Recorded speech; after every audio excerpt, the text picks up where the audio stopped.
आज ମୁଁ ପ୍ରଥମ ଥର ବନେଇଥିଲି ଚିକେନ୍ ତରକାରୀ କମ୍ ମସଲା କମ୍ ତେଲରେ। ଜୟ ଜଗନ୍ନାଥ ସାଙ୍ଗମାନେ, ମୋର ଆଉ ଗୋଟେ ଭିଡ଼ିଓକୁ ସମସ୍ତଙ୍କୁ ସ୍ୱାଗତ। ଏଇ ଦେଖନ୍ତୁ କରେଇ ବାଛିଲା ପରେ ମୁଁ ଅଳ୍ପ ଟିକେ ତେଲ ନେଇଥିଲି, ଯେହେତୁ କରେଇରେ ଲାଗିଯିବନି ଆଳୁ ଭାଜିଲେ।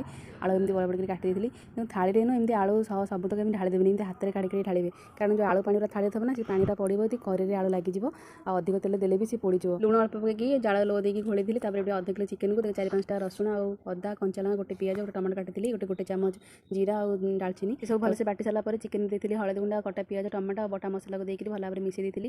ଦେଖନ୍ତୁ ମୁଁ ଏଠି ବିଲକୁଲ ଲୁଣ ପକେଇନି, ଲୁଣ ପକେଇଲେ ପାଣି ବାହାରିବ, ପାଣି ବାଲା ସବୁ ଚିକେନ୍ ସବୁ ସିଝିଯିବ। ଦେଖନ୍ତୁ ଆଳୁ ଭଜାରେ ମୁଁ ଜମା ବିଲକୁଲ ଲାଗିନି, ଆଳୁ ଅଧା ଭଜା ହେଇଥିଲା। ତାକୁ କାଢ଼ି ସାରିଲା ପରେ କରେଇରେ କିଛି ତେଲ ଦେଇଥିଲି, ଫୁଟଣ ପାଇଁ ଗୋଟେ ଲଙ୍କା ଆଉ ତେଜପତ୍ର, ଜିରା ଆଉ ଡାଲଚିନି ଫୁଟେଇଥିଲି। ଗୋଳା ହେଇଥିବା ମସଲା କରିକି ରଖିଥିଲି ଚିକେନ୍, ତାକୁ ପକେଇଥିଲି। ତାକୁ ପକେଇ ସାରିଲା ପରେ ଜାଳ ଲୋ କରିକି ତାକୁ କିଛି ସମୟ 10-15 ମିନିଟ୍ ଖଣ୍ଡେ ପରଜିଲି। ପରଜିଲା ପରେ ଦେଖନ୍ତୁ ଏମିତି କଲର୍ ହେଇଗଲା ପରେ ଯେଉଁ ଭଜା ଆଳୁକୁ ଏଥିରେ ଦେଇଥିଲି। ତାପରେ ଏଠି ଲୁଣ ଦେଇଥିଲି, ଲୁଣ ପକେଇକି ଆଉ 5 ମିନିଟ୍ ଖଣ୍ଡେ ପରଜି ସାରିଲା ପରେ ଟିକେ ପାଣି ମରିଗଲା ପରେ ପାଣି ଦେଇଥିଲି। ଦେଖନ୍ତୁ ଏତେ ଟେଷ୍ଟି ଆଉ ଚିକେନ୍ କଷା ବି ଖାଇବାକୁ ବଢ଼ିଆ ଲାଗିବ। ଅଳ୍ପ ମସଲାରେ ଚିକେନ୍ ରେଡ଼ି ହେଲା, ଥରେ ଏମିତି ବନାନ୍ତୁ, ଦେଖିବେ ବଢ଼ିଆ ଲାଗିବ।